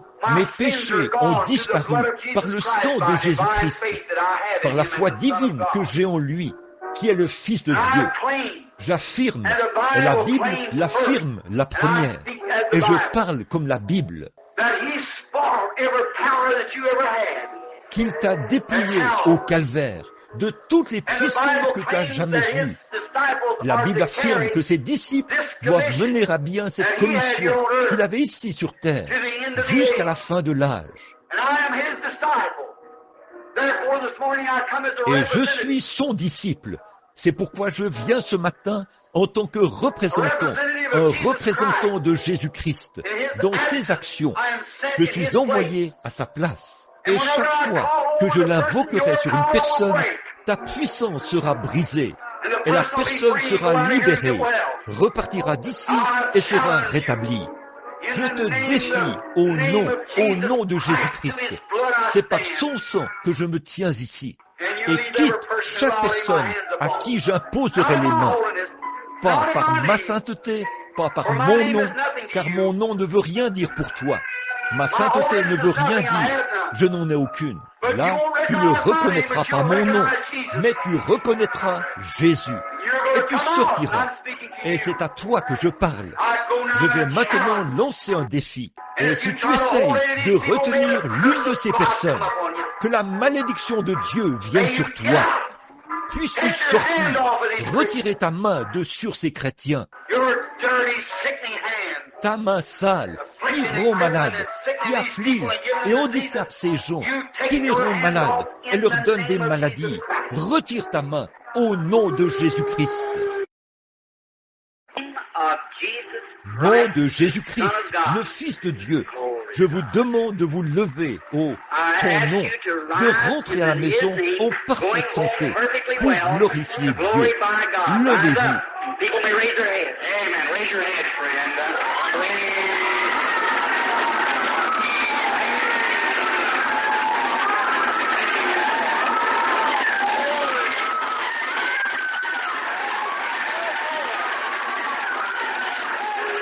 Les gens peuvent lever la tête. Dieu Tout-Puissant, auteur de la vie éternelle, donateur de tout bon don, envoie tes bénédictions sur cet homme qui se tient ici, sachant que c'est la seule chance de sa vie de redevenir un homme normal. Avec ses hanches et ses membres dans cet état, il a marché avec ses béquilles. Il veut retourner chez lui pour témoigner de la gloire de Dieu. Il a roulé pendant de nombreux kilomètres pour arriver ici. Et Père, je prie que cette heure soit celle où il dira dans son cœur, si d'autres le peuvent, moi aussi je le peux. Et tu es mort pour moi, pour me libérer, tout comme tu l'as fait pour les autres. Accorde-le, Père. C'est pourquoi, toi, démon qui as rendu son corps infirme, je viens te défier par la foi pour te confronter en duel. Je t'adjure par Jésus, le Fils de Dieu, sors de cet homme. Soyez respectueux partout. Il retient les frères. Maintenant, juste un instant, ce n'est aucun de ces... Ne soyez pas agités, mes amis. La présence du Seigneur est proche. Soyez aussi respectueux que possible, ici à l'intérieur comme à l'extérieur. Le pauvre homme est venu ici. Il ne marchera plus jamais sans béquille. Si Dieu ne l'est pas maintenant, il est venu ici. Il sera pire que jamais s'il n'est pas guéri. On devra probablement le sortir d'ici en le transportant s'il n'est pas guéri. En effet, Satan, s'il peut trouver assez de puissance pour le briser, il le brisera carrément s'il le peut. Alors maintenant, soit Satan va le briser, soit Dieu va le délivrer et le rétablir parfaitement. Maintenant, vous tous, combien ici croient que Dieu m'a envoyé pour libérer cet homme ce soir, par son Fils Jésus-Christ? Très bien. Maintenant, soyez vraiment respectueux. Gardez la tête inclinée. Croyez-le de tout votre cœur, monsieur. Vous croyez que vous allez prendre ces vieilles béquilles, les jeter dans la voiture et rentrer chez vous. Puis, vous les porterez sur votre épaule demain en vous promenant dans les rues de votre ville. Témoignons pour Dieu. Vous n'avez pas la vie qu'il vous reste, frère. Donnez-la à la gloire de Dieu. Vous allez le servir. Vous allez le servir. Vous y avez pensé dernièrement. De toute façon, n'est-ce pas? Vous avez pensé avoir une marche plus rapprochée. L'autre jour, vous avez dit, si seulement Dieu me guérissait, je marcherais plus près de lui. C'est vrai, vous l'avez dit. Et puis, autre chose, quand vous étiez, je vois que vous étiez dans une automobile dernièrement, et que vous discutiez de ces choses avec quelqu'un. Il y avait un homme assis à l'avant, alors que vous étiez assis à l'arrière. Est-ce vrai? Vous descendiez une route, vous passiez par-dessus une petite butte, vous tourniez à droite pendant que vous en discutiez. Est-ce la vérité? Je ne lis pas dans vos pensées, monsieur. C'est Dieu maintenant. Et maintenant, vous commencez à ressentir ce de quoi je parle. C'est maintenant le moment de votre délivrance. Dieu Tout-Puissant, pendant que la puissance de ta présence est ici, qu'elle se tient ici pour délivrer cet homme. Ô Dieu éternel, auteur de la vie, envoie tes bénédictions sur lui, alors que je le bénis au nom de ton Fils. Accorde-le, Seigneur, par Jésus-Christ. Toi, démon, qui as rendu cet homme infirme, Mon frère, il a fait sa confession. Ses secrets ont été divulgués. Il est ici maintenant pour marcher. Tu ne peux plus le retenir. Il veut glorifier Dieu. Je viens te lancer un défi au nom de Jésus-Christ, par un don de guérison qui m'a été conféré par un ange. Je t'adjure par Jésus, le Fils de Dieu. Sors de lui. Voilà, il part. Gardez la tête inclinée partout.